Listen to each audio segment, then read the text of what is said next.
Dominó sim M. Coromblut. Dinheiro. Gritou-lhe sua mulher. Você está se matando, Weir. Arranque-se a esse mercado e vamos para algum lugar onde possamos viver como seres humanos. Ele bateu a porta do apartamento sobre as censuras dela e fez um esgar, de pé, sobre o corredor atapetado, sentindo a pungência de uma úlcera atravessar-lhe o corpo. A porta do elevador abriu-se, e o ascensorista disse, sorridente: Bom dia, senhor. Boa. O dia está lindo, hoje. Muito me alegro, Sam falou W. J. Boa, azedamente. Acabo de ter um muito lindo pequeno almoço. Sam não soube como deveria receber aquilo, e resolveu a questão com um sorriso amarelo. Que tal está o mercado, senhor? Boa? Sugeriu ele, quando o elevador parou no primeiro andar. Meu primo disse-me que eu deixasse a divertimento lunar. Ele está estudando para piloto, mas o jornal diz que as ações dela vão subir. W. J. Bor rosnou. Se eu soubesse, não lhe diria. Você não tem nada a fazer no mercado. Nada, se pensa que pode jogar ali como joga dados. Durante todo o tempo que o táxi levou para alcançar seu escritório, ele bufou de cólera. Sam. 1 milhão de Sams, nada tinham a fazer no mercado. Mas estavam metidos nele, e tinham levado a cabo a Grande Baixa de 1975 em cujas águas as associadas W. J. Bor iam navegando alegremente. Por quanto tempo? Nova pungência da úlcera seguiu-se àquele pensamento. Chegou às 9h15. O escritório já era um sorvedouro. Os estrepitosos receptores elétricos de cotações e notícias, os quadros indicativos pestanejantes e os mensageiros a correr, transmitiam as últimas e mais quentes palavras dos mercados de Londres, Paris, Milão, Viana. Breve seria Nova York a chamar, depois Chicago, e então São Francisco. Talvez aquele fosse o dia. Talvez Nova York abrisse com um declínio significativo na mineração e fundição da lua. Talvez Chicago respondesse nervosamente com uma baixa repentina das mercadorias. E aí o tal urânio de São Francisco fizesse nível com ele, como solidariedade. Talvez pânico na Bolsa de Tóquio, seguindo de perto as notícias alarmantes dos Estados Unidos e o pânico, expedido através da Ásia com o nascer do sol em Viena, Milão, Paris, Londres, viesse rebentar novamente, como o impacto de um vagalhão, sobre o mercado de Nova York, em sua abertura. Dominós pensava W. J. Boa. Uma fileira de dominós. Derrube um, e todos tombarão, amontoados. Talvez que aquele fosse o dia. A senhorita Illig tinha uma dúzia de chamados de seus clientes pessoais, que tinham a prioridade nas baixas, já anotados no bloco de sua secretária. Ele ignorou-os e disse, ao mesmo tempo que ela lhe dava um sorridente bom dia: Chame o senhor Loring ao telefone. O telefone de Loring tocou e tocou enquanto W. J. Bor fervia por dentro. Mas o laboratório era um lugar impossível, e quando aquele homem mergulhava em trabalho duro, ficava surdo e cego para qualquer distração. Era preciso fazer-lhe essa justiça. Sujeito misterioso, insolente, com um complexo de inferioridade que se via de longe, mas um trabalhador. A voz insolente de Loring disse-lhe ao ouvido: Quem é? Bor estalou ele. Como vai isso? Houve uma longa pausa, E Loring disse, desinteressadamente: trabalhei a noite inteira. Penso que dei no couro. Que é que você quer dizer com isso? O outro, muito irritado: eu disse que penso que dei no couro. Mandei um relógio, um gato e uma gaiola de ratos brancos para fora, durante 2 horas. Voltaram todos muito bem. Você quer dizer? Começou W. J. Por pouco, e umedecendo os lábios. Quantos anos? Perguntou, em tom neutro. Os ratos não o disseram, mas acho que passaram 2 horas em 1977. Vou já para aí, disse rapidamente W. J. Por, desligando. O pessoal do escritório ficou a olhar para ele, vendo-o sair a passos largos. Se o homem estivesse mentindo. Não, ele não mentia. Tinha estado absorvendo dinheiro havia 6 meses, desde que forçara sua entrada no escritório de Bohr, com seu projeto da máquina do tempo, mas não mentira uma só vez. Admira com franqueza brutal seus próprios malogros e suas dúvidas sobre se a coisa viria a funcionar algum dia. Mas agora, IW. J. Bohr regozijava-se, aquilo se tornara o jogo mais inteligente de sua carreira. 6 meses e $250 milhão e uma previsão com 2 anos de antecedência sobre o mercado, o que valia $1 bilhão. 4.000 por 1. Rejubilava-se ele, 4.000 por 1. 2 horas para saber quando a grande alta da bolsa de 1975 estouraria, e depois voltar para seu escritório, armado com aquela informação, pronto para comprar até a própria crista do estouro, retirar-se, então, no auge, rico para sempre fora do alcance da sorte, boa ou má. Subiu com dificuldade para o sótão de Loring, na rua 70, Oeste. Loring estava se excedendo na representação do papel do fanfarrão displicente. Esguio e desajeitado, cabelos vermelhos e barba por fazer, careteou um sorriso para Bohr e disse: que acha do futuro da soja, W. J? Mantém-se ou muda? W. J. Bohr começou, automaticamente. Se eu soubesse, não. Oh! Não seja tolo. Mostre-me essa desgraçada coisa. Loring mostrou-lhe. Os geradores cheios de guinchos não tinham sido mudados. O autoacumulador Van de Graaff ainda parecia algo saído de um filme de terror de terceira classe.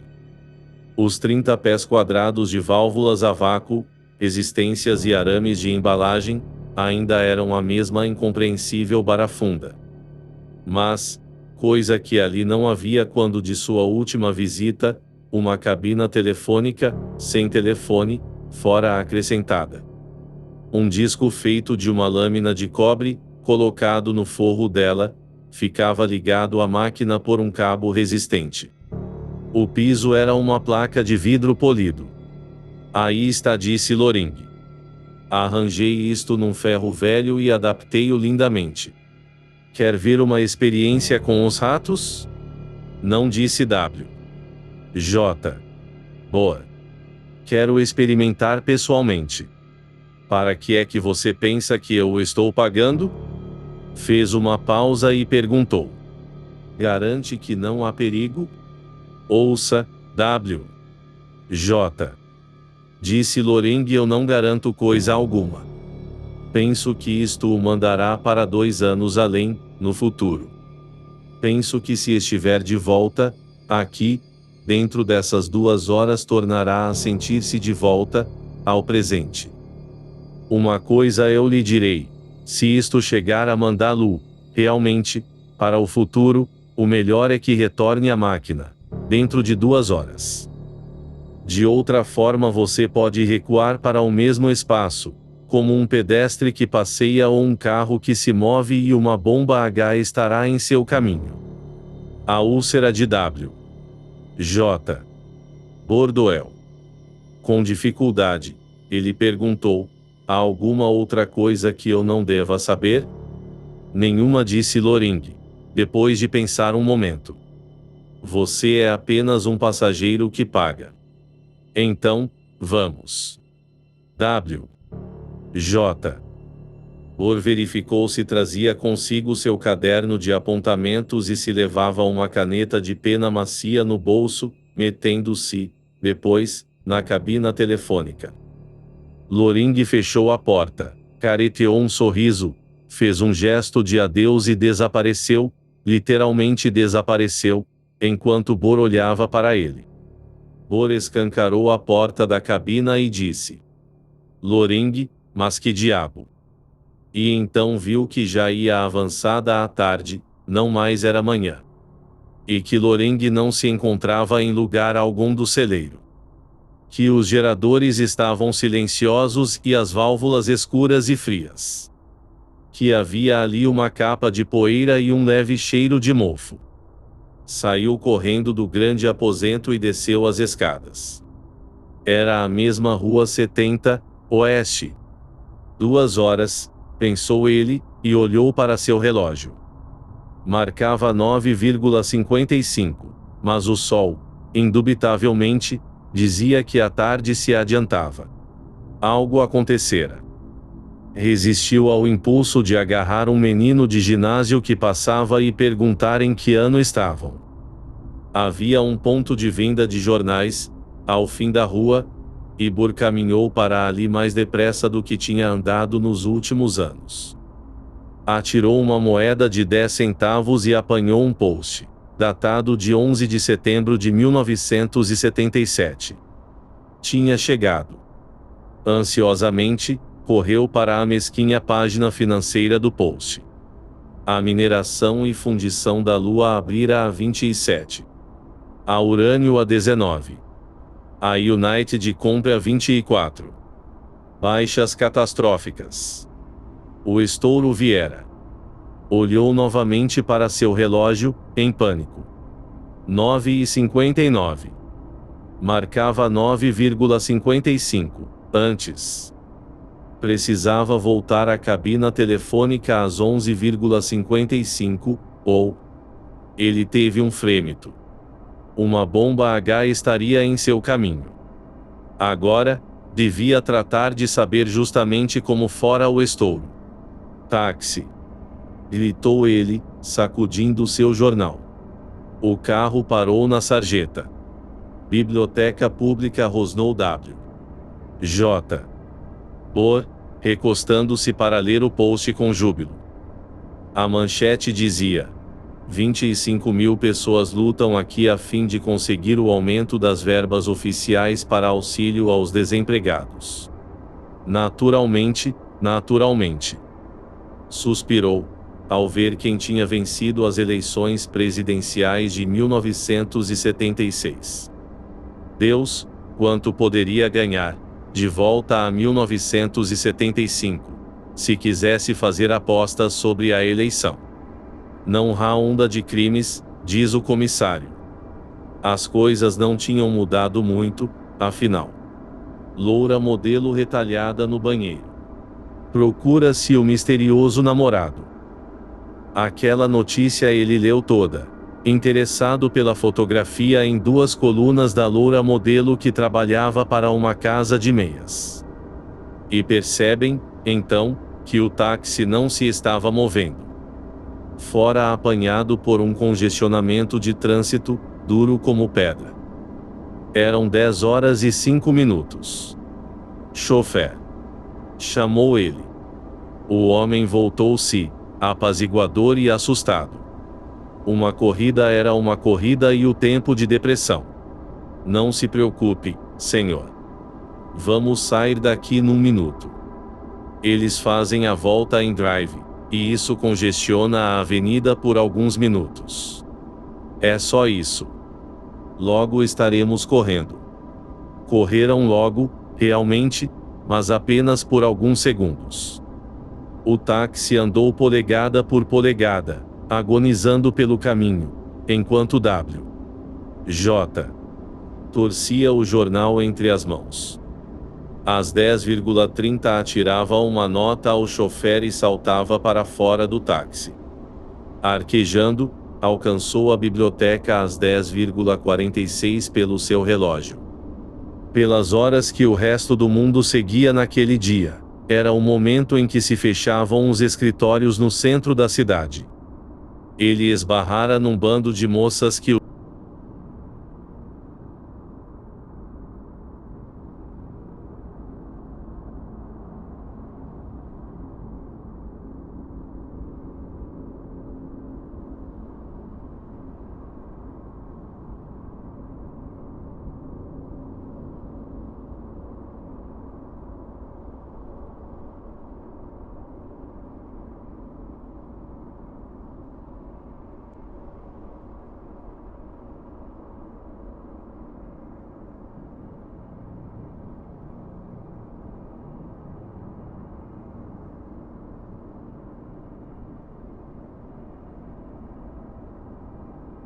usavam vestidos surpreendentemente curtos e chapéus surpreendentemente grandes. Perdeu-se na marmórea imensidão da biblioteca e de seu próprio pânico. Quando encontrou a secção de jornais, seu relógio marcava 11h03. W. J. Bor arquejou, para a moça da recepção.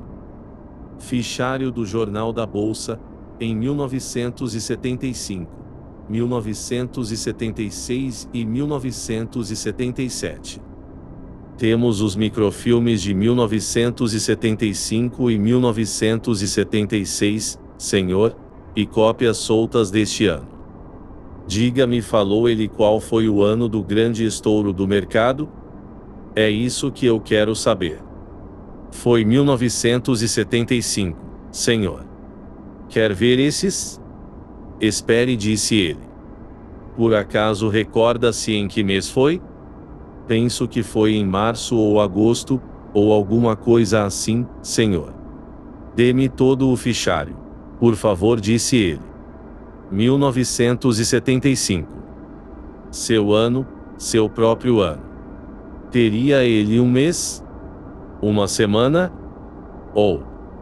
Assine este cartão, senhor, disse a moça, pacientemente. Há uma máquina de leitura. O senhor apenas precisa sentar-se ali e eu lhe trarei o carretel. Ele rabiscou seu nome e foi ter a máquina, única disponível numa fila onde havia 12. Seu relógio marcava 11h05. Tinha 50 minutos. A moça mexeu em cartões que estavam sobre sua secretária, conversou com um jovem e simpático assistente, que trazia uma pilha de livros, enquanto o suor porejava na testa de Bor. Por fim, desapareceu atrás das pilhas, em sua secretária. Bor esperou. E esperou. E esperou. 11h10. 11h15. 11h20. Uma bomba H estaria em seu caminho. Sua úlcera pungia quando a moça tornou a aparecer, trazendo delicadamente um carretel de filme de 35mm, entre o polegar e o indicador, e sorrindo alegremente para Bor. Aqui estamos, disse ela, colocando o carretel na máquina e apertando um botão. Nada aconteceu. Oh! Que coisa! Disse ela. A luz não funciona. Eu falei com um eletricista. Bor teve vontade de gritar, e depois de explicar, o que teria sido da mesma maneira uma coisa tola. Ali está um leitor livre e ela apontou a fila. Os joelhos de W. J. Bor fraquejavam, quando ele se dirigia para lá. Olhou para seu relógio, 11h27. 28 minutos para voltar. A tela de vidro iluminou-se com a sombra de um formato de jornal familiar. 1 grau de janeiro de 1975. Basta o senhor virar a manivela, disse ela, mostrando-lhe como se fazia. As sombras passaram na tela com velocidade estonteante, e a moça voltou depois para a sua secretária. Bohr fez girar o filme até abril de 1975. O mês que deixara havia 91 minutos. E até o 16º dia, que era aquele próprio em que partira. A sombra no vidro era do mesmo jornal que ele vira naquela manhã, alta das sintéticas e baixa da Nova Viana. Tremendo, ele moveu a manivela para uma visão do futuro. O jornal da Bolsa de Valores para o dia 17 de abril de 1975. Em tipos de 3 polegadas as letras gritavam: estouro de títulos em crise mundial, bancos se fecham, clientes armam tumulto entre firmas corretoras. Subitamente, ele sentiu-se calmo, sabendo o futuro e livre de seus golpes. Levantou-se do leitor e caminhou com firmeza para o vestíbulo de mármore. Tudo estava em ordem, agora. 26 minutos era tempo bastante para voltar à máquina. Teria um intervalo de várias horas no mercado e seu dinheiro estaria seguro e ele poderia tirar seus clientes pessoais daquele gancho. Tomou um táxi com milagrosa facilidade e mandou tocar diretamente para o edifício da Rua 70, Oeste, sem estorvo. Às 11h50, pelo seu relógio, estava fechando a porta da cabina de telefone no laboratório empoeirado e cheirando a mofo. Às 11h55 notou súbita mudança na luz do sol que filtrava através das janelas sujas, e calmamente saiu da cabina. Era, de novo, o dia 17 de abril de 1975. Loring estava profundamente adormecido junto de um aquecedor de gás onde o café se aquecia. J. Bohr apagou o gás e desceu as escadas, sem fazer ruído. Loring era um jovem misterioso, insolente e inseguro, mas seu gênio tinha habilitado J.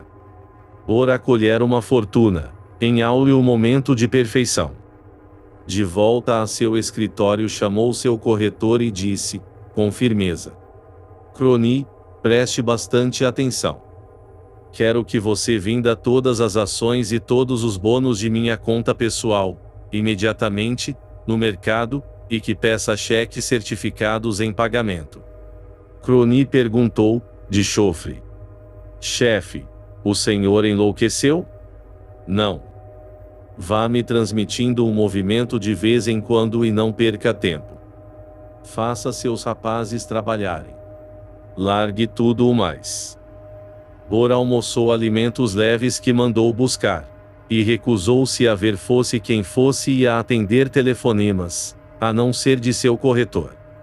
Crony ia transmitindo que a vinda prosseguia, que o senhor Bohr devia estar louco, que aquela nunca ouvida exigência de cheques certificados estava causando alarma, e, finalmente, por ocasião do fechamento, que os desejos do senhor Bohr iam sendo realizados. Bohr disse-lhe que lhe trouxesse os cheques imediatamente. Dentro de uma hora eles chegavam, contra uma dúzia de bancos de Nova York. J. Bohr chamou uma dúzia de primeiros mensageiros, e entregou os cheques para cobrança, um a cada mensageiro. Disse-lhes que retirassem o dinheiro, alugassem depósitos de segurança do tamanho necessário nos bancos onde ele já não os tivesse, e ali guardassem o dinheiro. Telefonou então aos bancos para confirmar o extravagante arranjo. Ele tinha relações pessoais com pelo menos um vice-presidente de cada banco, e aquilo ajudou muitíssimo. J. Bohr recostou-se em sua cadeira, um homem feliz.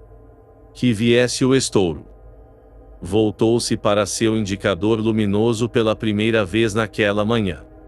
O fechamento de Nova York estava descendo bruscamente. O de Chicago mostrava-se pior. São Francisco estava abalado e enquanto ele olhava as cifras luminosas que representavam os preços em São Francisco, elas começaram a cair. 5 minutos depois era um escandaloso pique para o abismo. A campainha de fechamento deteve aquele mercado à beira da catástrofe. W. J. Bor saiu para jantar, depois de ter telefonado à sua mulher, avisando que não iria para casa. Voltou para o escritório e observou um indicador num dos aposentos externos, e que dava as cifras da Bolsa de Tóquio através das horas da noite, congratulando-se consigo mesmo quando aquelas cifras revelaram pânico e ruína. Os dominós estavam tombando, tombando, tombando. Passou a noite no seu clube e levantou-se comendo sozinho na sala de refeições quase deserta. O transmissor de notícias, no vestíbulo, soltou um bom dia, enquanto ele calçava as luvas para proteger-se do ar gelado, naquela manhã de abril. Bor parou para ouvir. O transmissor começou a contar uma história de desastre nas grandes bolsas da Europa, e W. J. Bor saiu para seu escritório. Uma porção de corretores estava chegando cedo, murmurando entre si em pequenos aglomerados, no vestíbulo e nos elevadores. Que acha disso, Bor? Perguntou um deles. O que sobe deve descer, disse ele. Eu estou seguro, estou de fora. Ouvi, mesmo, dizerem isso, falou o homem, com um olhar que Bor considerou de inveja. Viena, Paris, Milão e Londres estavam contando sua triste história nos indicadores, pelos escritórios dos clientes. Havia alguns deles acumulados já por ali, e o pessoal do serviço noturno estivera ocupado, recebendo ordens para a abertura. Todos deviam vender. W. J. Bor fez um sorriso para um dos funcionários da noite e disse uma piada, coisa rara nele. Quer comprar uma casa de corretagem, Willard? Willard relanceou o olhar para o indicador e respondeu. Não, muito obrigado, senhor. Boa. Mas foi gentil de sua parte lembrar-se de mim. A maior parte do pessoal saiu para a bolsa bem cedo, havia, pesando no ar, a sensação da crise. Bor instruiu seu pessoal a fim de que fizesse o possível, antes de mais nada pelos seus clientes pessoais, e meteu-se no seu escritório. A campainha de abertura foi o sinal para que o inferno se desencadeasse. Os transmissores não tiveram a sombra de uma oportunidade de se manterem em nível com o estouro, inquestionavelmente o maior e o mais escabroso na história das finanças. Bor teve certo prazer ao saber que a prontidão com que seus rapazes tinham agido havia permitido diminuir um tanto os prejuízos de seus clientes. Um banqueiro muito importante telefonou para ele durante a manhã, pedindo-lhe que se juntasse a um bolo de $1 bilhão, que ergueria o mercado, como exibição de confiança. Bor recusou, sabendo que não havia exibição de confiança que pudesse impedir a mineração e fundição da lua de abertura no dia 27 de setembro de 1977. O banqueiro desligou, bruscamente. A senhora Illig perguntou. O senhor quer receber o senhor Loring? Ele está aqui. Mande entrar. Loring estava mortalmente pálido, com um exemplar do jornal enrolado e apertado na mão. Preciso de algum dinheiro, disse ele. W. J. Bor sacudiu a cabeça. Você está vendo como as coisas estão, disse ele. O dinheiro está curto. Tive prazer com a nossa sociedade, Loring, mas acho que é tempo de terminar lá. Você recebeu $250 mil, limpo. Não reclamo nada do seu trabalho. Ele lá se foi, disse Loring, pouco. Não tinha pago o desgraçado equipamento nem 10 centavos de dólar ainda. Estive jogando no mercado. Perdi 150 mil na soja, esta manhã.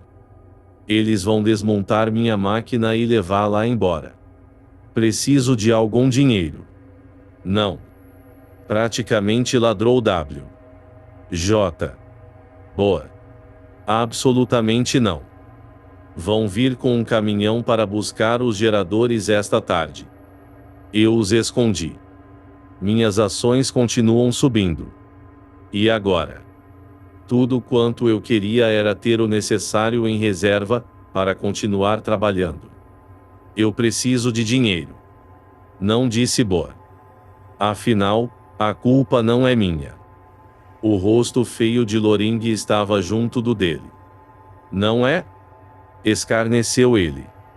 E estendeu o jornal sobre a mesa. Bohr leu as manchetes mais uma vez do Jornal da Bolsa de Valores, do dia 17 de abril de 1975. Estouro de títulos em crise mundial. Bancos se fecham, clientes armam tumulto entre firmas corretoras.